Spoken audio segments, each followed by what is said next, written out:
Boa noite, pessoal, tudo bem? Hoje a gente vai falar sobre o nosso trabalho Sentir e Expressar. Este é o tema do nosso trabalho.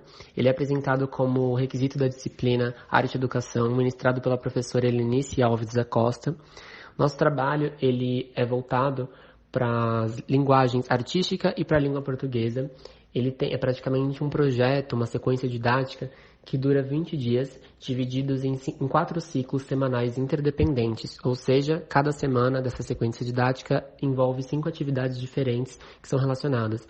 Esses agora que aparecem na tela são os integrantes do grupo, e a gente vai falar um pouquinho sobre esse trabalho, a expressão e o sentir. O público-alvo do nosso trabalho, dessa sequência, é o 2º ano do ensino fundamental, que é direcionado para eles. Nós escolhemos algumas habilidades da BNCC, sendo 2 de artes, da área de conhecimento artística, e 2 de língua portuguesa. A importância da expressão e do sentir. Na primeira semana, o tema é quais são as nossas emoções. É o momento onde as crianças elas começam a compreender as emoções umas das outras, começam a compreender principalmente as suas emoções. Então, as atividades, tudo que a gente colocou nessa primeira semana é relacionado ao momento delas nomearem as emoções e os sentimentos, a elas darem cores a essa emoção e a esse sentimento.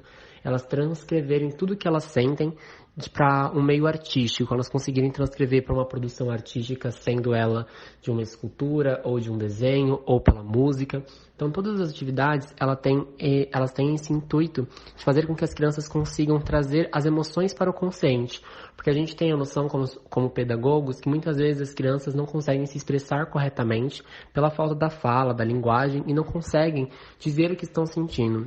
Então, elas acabam reagindo de formas ruins, ou às vezes não tão apropriadas, com gritos ou com choro, e não conseguem transcrever e traduzir aquilo que elas estão sentindo. Então, esse é o foco da nossa primeira semana do projeto. A partir da 2ª semana, a gente tem o tema Vejo arte em mim, no outro e na sociedade, que é um questionamento, que é quando a gente começa realmente a traduzir, as atividades elas começam a traduzir os sentimentos e as emoções para a arte, para a produção artística, relacionando até mesmo ao folclore brasileiro, relacionando a produções brasileiras, nacionais, a música, a cantigas, a literatura infantil também.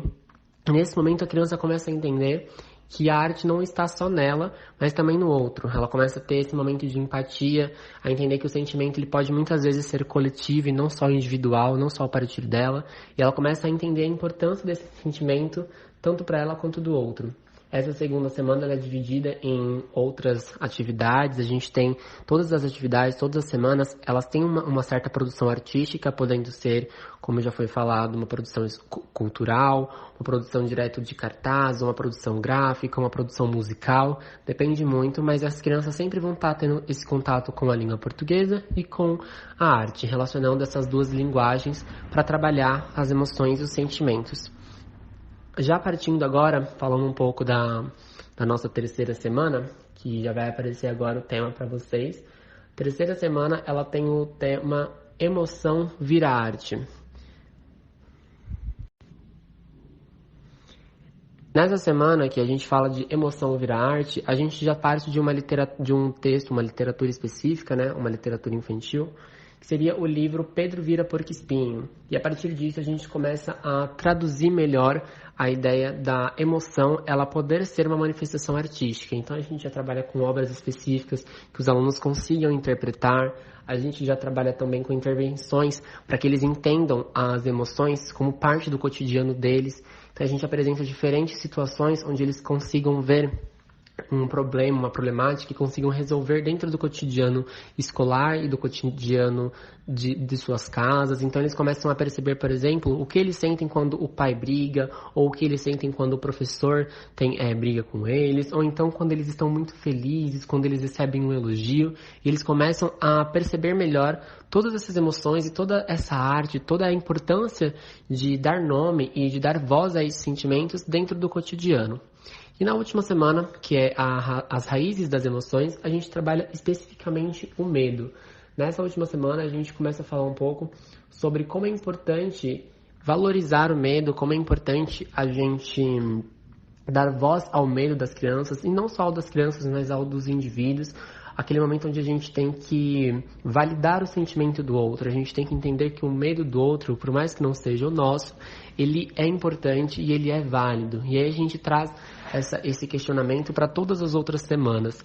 Nessa última semana, a gente fala muito sobre reconhecer o problema no outro e como lidar com ele, e também reconhecer o nosso problema. A gente tem aí atividades onde os alunos eles precisam expor os medos, expor os sentimentos, e de forma conjunta, os alunos eles têm que também ajudar o outro a lidar com aquele sentimento. Finalizando o projeto, a gente vai também fazer com que eles reconheçam esse sentimento de medo em autoridades maiores, em famosos, em presidentes, soldados, para que eles entendam que esse sentimento ultrapassa eles. E por último, eles vão fazer ali uma produção maior, uma exposição através de cartazes, de poemas, de desenhos, produção artística para que exponham o trabalho deles durante toda essa sequência didática. E esse foi o nosso trabalho, onde a gente fala sobre a importância dos sentimentos, da expressão, do sentir, onde as crianças começam a lidar melhor com seus sentimentos para que se tornem indivíduos mais completos e críticos e ativos na sociedade.